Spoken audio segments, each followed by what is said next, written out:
Aga na pala ako nagigising ngayon kasi New Year, New Me na ako ngayon mga guys. Chot! Napaga lang talaga ako magising ngayon kasi may bumibili nga sa tindahan.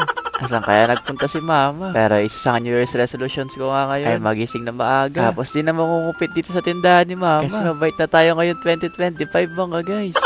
Ay, dumaan nga na nagtitinda ng serbetes. Kaya baka bukas na lang pala ulit ako magbago. Kasi kahapon pa ako naghanap ng ice cream. Ngayon pa lang siya dumating mga guys. Kaya nanghiram muna kay mama para makabili ng isang ice cream. Pero mamaya ako pa ito kakainin. Kasi wala pang laban yung tiyan ko. Kaya ilalagay ko muna siya dito sa freezer. Na lumabas pala ulit ako dyan. Kasi may tumatawag nga kay Chow. At eto nga mga guys. May pa donut pa dito. Mukhang swerte yata yung pasok ng taon natin mga guys. Kasi nagkikrave din ako ng donut ngayon. Galing pa nga daw sila sa malayong lugar. At para worth it nga yung pinuntahan nila ngayon. Pumasok muna ulit ako. Kasi may natira pa nga akong dalawang jersey dito. Na may nakasulat na Chawat sa likod. Na ito na lang yung pag-exchange gift natin sa donut mga guys. Shot. Di na rin pala sila nagtagal. Kasi may pasok pa yata sila. At eto dumating na din si mama. Na gusto na nga daw niya ng mainit na pandesal. Kapag talaga maaga ka nagising mga guys, ikaw yung makikita nilang uutusan. Nakakamiss nga magising na maaga. Kasi dati kapag ganito oras, sisimula pa lang yata ako managinip. Pero kapag talaga maaga ka nagising, sobrang dami mong magagawa. At tulad nga kayo, sarado yung nagtitinda ng pandesal. Na di ko lang kung napaaga lang ako o na late na. Pero habang hinihintay nga siya magbukas, makikibunot muna ako ng sisiw dito. Na baka sakaling swertihin tayo mga guys. At sisiw yung mauwi imbis na pandesal. Number 13 nga yung nakikita ko dito sa papel. Kaya sabi ko kay ate, sure na ako sa number 13. 3! Sumubok pa nga ako ng ilang beses hanggang sa wala lang natira sa pambili ng pandesal mga guys. At eto nga, ay mga pinsan akong bumubusina dito. At tinatanong ko sila kung saan sila pupunta. Sabi nila sa akin, magmamano pa daw sila sa mga ninong nila. Kaya sabi ko, sama na ako para mabawi kayong pambili ng pandesal mga guys. Chot! Makalipas nga ng ilang oras na biyahe, nakarating na din kami dito sa Bataan. Opo, medyo malayo. Dito sa Coral View Globe. Na dito nga kami dinala ng sasakyan kasi maglalaro nga kami ngayon ng tennis. Na kung alam ko lang sana dito pupunta mga guys, sinuot ko sana yung jersey ko na Chawat kasi bagay siya dito. First time ko nga lang makapaglaro ng tennis na mabilis lang din pala siya matutunan. Na dati kasi gusto ko rin magkaroon ng sports sa school para ba kahit papano magkaroon tayo ng medal sa school mga guys. Kasi di ko makuha-kuha yung award na valedictorian. Chawat! Nakaka-enjoy din pala tong badminton. Kaya pagkatapos nga namin maglaro mga guys, bumaba na din kami para makuha na din tong wristband. Kasi mag-swimming din daw kami ngayon. Diba? Kanina bumubunot lang ako ng sisi. Eh, nakarating na ako sa magandang lugar.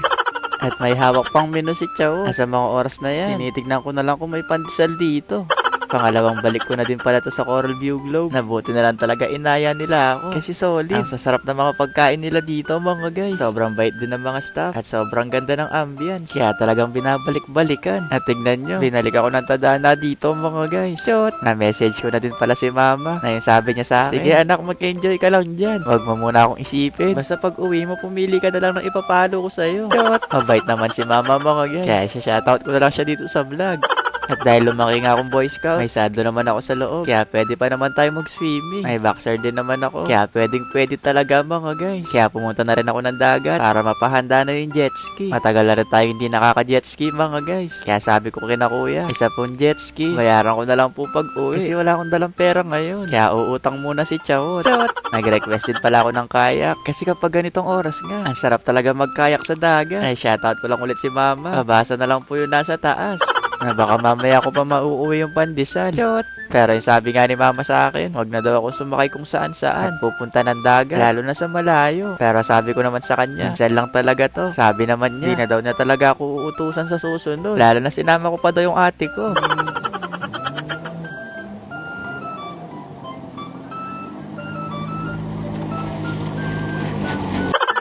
Pagkatapos ko nga masubukan yung jet ski, sinubukan ko na rin tong kaya para kahit papano makasakay na yung videographer ko. Nahan niya sumakay kanina kasi baka mahulog daw yung cellphone niya.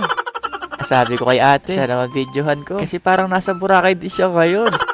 Ang ganda nga dito mga guys. Buti na lang talaga. Maga din ako nagising kanina kasi panigurado ngayon pala ako magigising. Pero lagot naman tayo kasi tumakas kami dalawa. Hindi lang ako yung mapapagalitan mga guys. Pati na rin si ate. Pero okay lang daw kasi maganda naman daw yung my day niya. Magsasagwa na lang ako dito hanggang sa makakita ko na nagtitinda ng pandesal. Chot! Ayun lang. Bye-bye!